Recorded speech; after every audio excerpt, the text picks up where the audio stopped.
Saling sindir antara Capres nomor urut 1 Anies Baswedan dengan Capres nomor urut 2 Prabowo Subianto terjadi dalam panggung debat Capres putaran pertama malam tadi. Perdebatan bermula saat Anies Baswedan menjawab pertanyaan panelis soal kepercayaan rakyat terhadap partai politik. Anies kemudian menjawab jika kepercayaan rakyat terhadap partai politik sedang menurun yang menyebabkan indeks demokrasi menjadi rendah. Ketika kita bicara demokrasi, minimal ada minimal tiga nih. Satu, adalah adanya kebebasan berbicara. Yang kedua, adanya oposisi yang bebas untuk mengkritik pemerintah dan menjadi penyeimbang pemerintah. Yang ketiga, adanya proses pemilu, proses pilpres yang netral, yang transparan, jujur, adil. 3. Dan kalau kita saksikan akhir-akhir ini, 2 ini mengalami problem. Kita menyaksikan bagaimana kebebasan berbicara menurun, termasuk mengkritik partai politik. Dan angka demokrasi kita menurun, indeks demokrasi kita. Mendengar jawaban dari Anies, Capres Prabowo Subianto pun langsung menyatakan ketidaksepakatannya. Menurut Prabowo, Anies berhasil menjadi gubernur DKI Jakarta karena ia yang usung. Masyarakat bisa menilai. Mas Anies.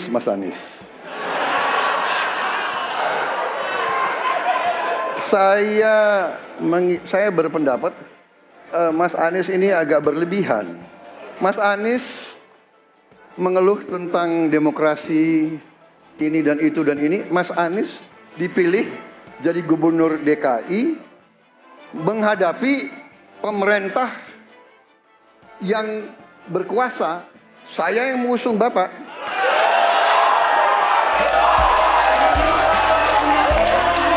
Kalau demokrasi kita tidak berjalan, tidak mungkin Anda jadi gubernur.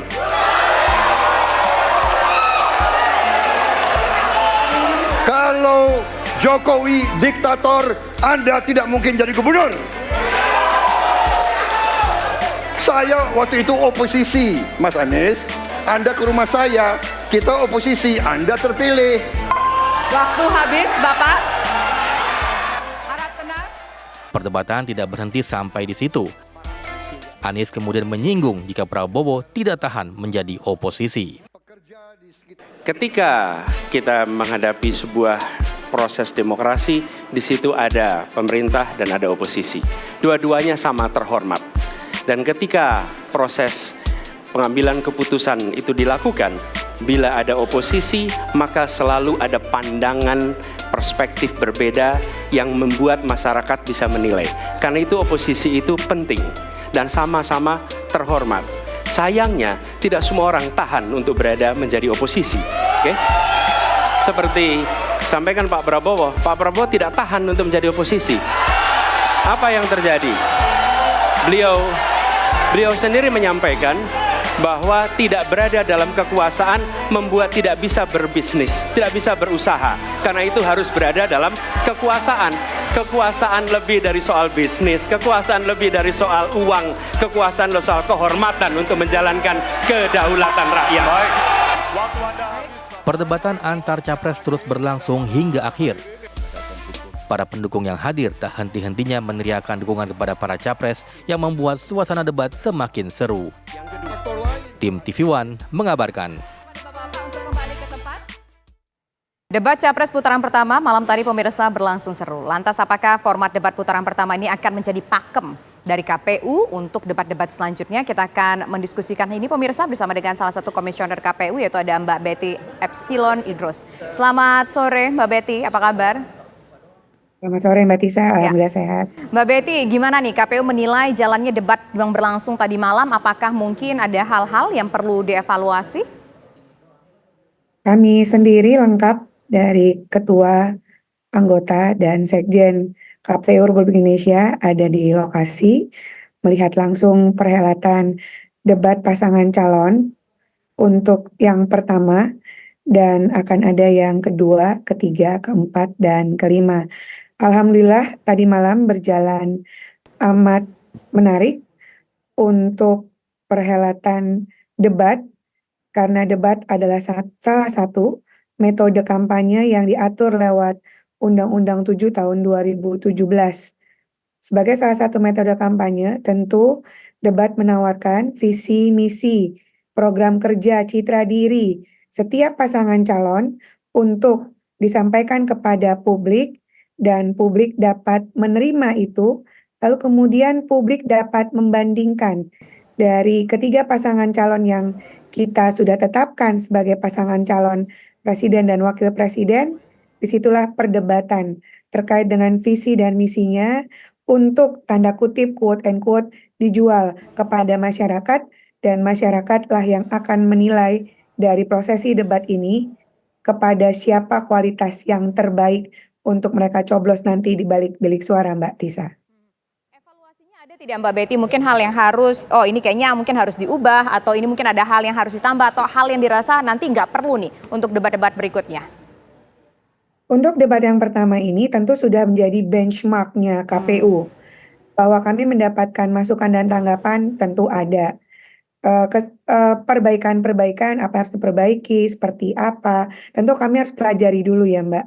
Karena hal tersebut dalam rangka memperbaiki kualitas penyelenggaraan debat, untuk yang berikutnya tentu akan kami pertimbangkan. Yang pasti kita sudah punya benchmark nih, tidak boleh tidak lebih baik daripada yang pertama. Artinya apakah bisa dikatakan bahwa debat yang pertama ini sudah menjadi pakem untuk debat-debat selanjutnya, atau mungkin nanti akan ada yang sedikit berubah, Mbak Betty? Ketika dia menjadi benchmark, lalu ada masukan dan tanggapan, tentu KPU harus mempelajari itu dulu, Mbak. Apa sih masukan dan tanggapannya? Lebih kepada substansikah, tekniskah, penyelenggara lembaga penyiarannya kah, atau teknis di lapangannya? Itu semua akan menjadi bahan pertimbangan KPU untuk memperbaiki, tapi tidak lebih baik daripada putaran pertama ketika debatnya, Mbak. Kalau kita lihat tadi malam debat berlangsung cukup seru, saling sindir satu sama lain dari seluruh masing-masing pasangan calon presiden. Nah, apakah memang konsep yang seperti ini, saling sindir menyindir ini adalah sesuatu yang tampaknya memang harus juga ditonjolkan untuk debat-debat selanjutnya, atau gimana, Mbak Betty? Ini bahasanya bukan sindir menyindir ya Mbak, namanya perdebatan. Berdebat untuk mencari solusi yang terbaik. Berdebat karena saya punya visi yang berbeda. Berdebat karena saya punya pandangan yang berbeda. Justru itu yang ingin kita lihat sebagai pemilih dari ketiga pasangan calon. Bukan soal sindir menyindir menurut saya, mungkin bahasanya tidak tepat. Yang tepat adalah saya punya pandangan A, yang sebelah punya pandangan B, yang sebelah punya pandangan X. Dan itu biasa dalam perdebatan. Namanya juga berdebat. Nanti kalau nggak berdebat, dikirain nanti ada agenda setting lagi, kan demikian. Jadi menurut kami justru inilah saat di mana masyarakat dapat terlibat langsung melihat siapa yang akan dia pilih menjadi calon presiden dan wakil presiden hasil pemilu tahun 2024. Disinilah masyarakat dapat menilai, dapat mengukur kepada siapa pilihan yang paling tepat untuk dia coblos di balik bilik suara. Karena dia sudah tahu nih ada perbedaan visi dan misi dan kami yakin ketiga pasangan calon membawa dorongan yang lebih baik untuk Indonesia di masa yang akan datang. Terakhir Mbak Betty, nanti kan akan ada debat Cawapres. Apakah formatnya persis sama dengan debat yang dilakukan antar Capres atau mungkin ada sedikit perbedaan Mbak Betty? Sekali lagi, debat yang pertama adalah benchmarking.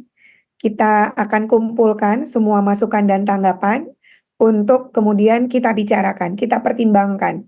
Ketika sudah jadi benchmark, tentu KPU tidak ingin yang kedua, ketiga, keempat, dan kelima nanti tidak lebih baik daripada yang pertama, Mbak Tisa. Oke, baik. Terima kasih Mbak Betty Epsilon selaku salah satu komisioner dari KPU. Selamat sore.